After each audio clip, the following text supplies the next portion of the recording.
but we're going to start off with my top books of last year. And I've got an image laid out for the entirety, but I will be adding pictures for each of them. So let's get started. The big thing that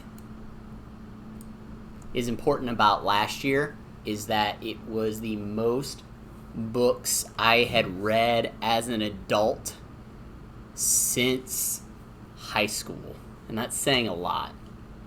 A lot of my reading based in high school was required reading, and I probably would enjoy those books nowadays more so than I did back then, of course. But I am into reading more now because of my wife, and so her reading goal is something along the lines of 50 books a year, and she gets that like halfway through the year. So she's like a crazy reader. I'm more of a print reader, or I read or I do audiobooks. A lot of my audiobook listens were when I was driving for delivery. So yeah, let's just get started. We'll start with first book on my list, which is this guy here. This is Cerulean Ascends by Josiah Bancroft. It is a somewhat fantasy, not dystopian I would say, but like steampunk. This is one I recommend to quite a few people because it is different. The idea is that if you take a look at the cover, the city was built into a mountainside, and each of the layers of the mountain is like a full city. So the opening level, or the first level, is like a market district, and it's kind of like the slums, and one level is an entire like how could I put it, like a theater. So it's very interesting. It's about, and this is a major spoiler because it happens in the first chapter, but the titular Cerulean loses his wife. They are on their honeymoon to this city, and it's called City of Babel. That's the Babel quintology, I think. It's 4 books. It just finished up this year. The first one, as my wife has finished the series, she says it's still the best. All the other books just aspire to be it.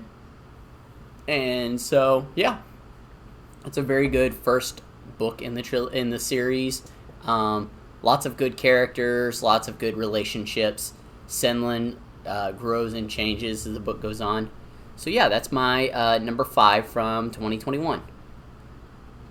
My number 4 is Philip K. Dick's Do Androids Dream of Electric Sheep? And what this is Blade Runner the book. I have not seen Blade Runner, which I know some people say is like a travesty. I've not seen either of them, the new one or the original.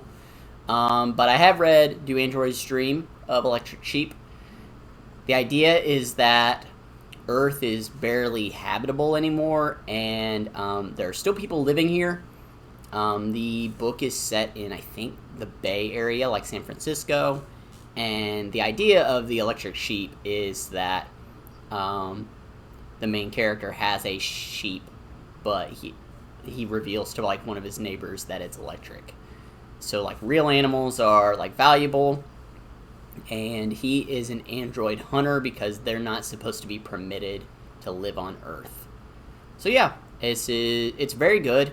I would have given it like the perfect score, like the 5 out of 5 on Goodreads, but I think the last act, the last third, is a little weak compared to the first 2 acts. So yeah, Do Androids Dream of Electric Sheep? I think it still holds up. I mean, it's an older book. I think it came out in the 60s. It's the same author as Man in the High Castle, which is an Amazon Prime series about an alternate history. So yeah, it was really good. I binged through it, and it had a really good audio format. So yeah, it was another good one. It was surprising how quick I got through it. Number 4 from last year that I read, Do Androids Dream of Electric Sheep? My number 3 is Dune Messiah. Dune Messiah is the second book in Frank Herbert's classic Dune trilogy, or Dune 6-book series. The second one is Noisy Baby Animals. Thanks, Mom. Of course it is. Is that the same book that she's always reading? Is that the one where she smashes her face into the animals? Yes. The first time chat is my mother. She's tuning into the stream to hear me talk about books. But yeah, this is Dune Messiah. Dune Messiah is, like I said, the second book. It focuses on Paul Atreides, who you may know from Timothy Chalamet's representation in the new movie. This is set 10 years after the fact, and I don't want to spoil the original for those who are waiting or have been watching the movies and reading the books. It is, how could I put it, very much kind of puts Paul in a different light compared to the original. It's still good, but not near as good. I didn't give it a perfect score. I gave it a 4. And I think it's great, and it focuses on different things. It focuses on Paul overcoming what the Fremen kind of require from him. They have these tried and true traditions, and it's him saying because I am who I am, they don't necessarily apply to him up until a certain extent. So that is my number 3 from last year, Frank Herbert's Dune Messiah. Number 2 from last year is The House in the Cerulean Sea by T.J. Clune. This is, I think, his first adult novel, as in not necessarily YA. It is a book about a gentleman who is kind of like a child, he kind of works for Child Protective Services, except for magical orphans. So it would be gnomes or elves or fantasy-based creatures. And he is assigned this really, really important case from extremely upper management, and it is to go to this house that's on an island at the edge of a really pretty sea. He's never seen the ocean, and it is the people there are very, very adverse, or the children there are very, very adverse compared to a lot of the other magical beings he's worked with, which is saying a lot considering he's been in the business for a long time. So that is my number 2, House of the Cerulean Sea. I did give it a perfect score, and I think it's because it mixes serious tones with whimsy. It is very thought-provoking. I laughed a lot as well. I think the character... Hello! How's it going, Dumpy? It is a good kind of... How could I put it? I got sidetracked by the new viewer. But I think it does a good job of building these relationships in an organic manner over a short period. It's kind of like a critique I have of T.J. Clune's newest book. I feel like the relationships progress in a non-authentic way compared to the other ones. Or compared to the relationships in House in the Cerulean Sea. So that is my number 2 from last year, House in the Cerulean Sea by T.J. Clune. I did give it a perfect score. And my number 1, if you may see this coming, but it is the actual original Dune from Frank Herbert. Yes, it is now a motion picture. I'm a big fan of the movie. I probably would have saw it a second time if timing was right, but I didn't. Probably own it, and I don't own very many movies, but I do still think the original book is better. And why do I say that? I think the writing is just so unique. I always tell people that the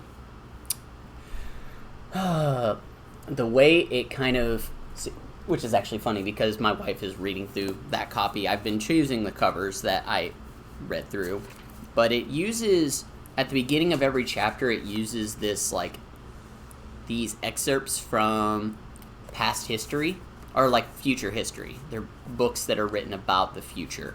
But then it may spoil stuff that happens either multiple chapters ahead or even that chapter, but then it kind of guides you through and isn't afraid to self-spoil.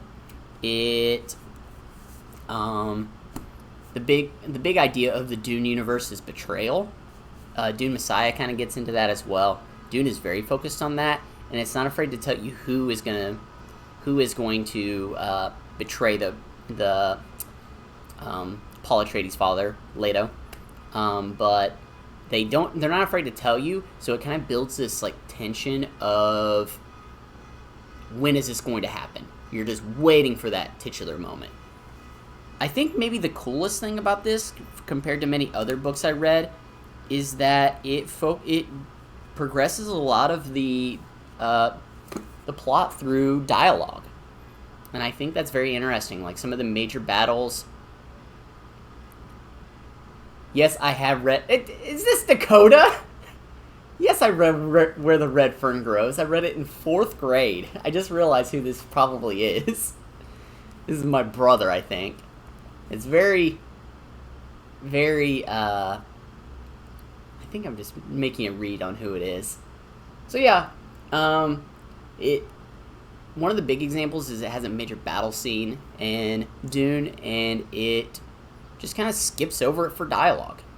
And I think that's very fascinating. It's not like you'd expect in modern sci-fi novels.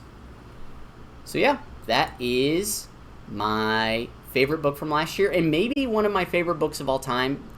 Debatably, maybe the best book I've read. So yeah, that is my favorite book from last year.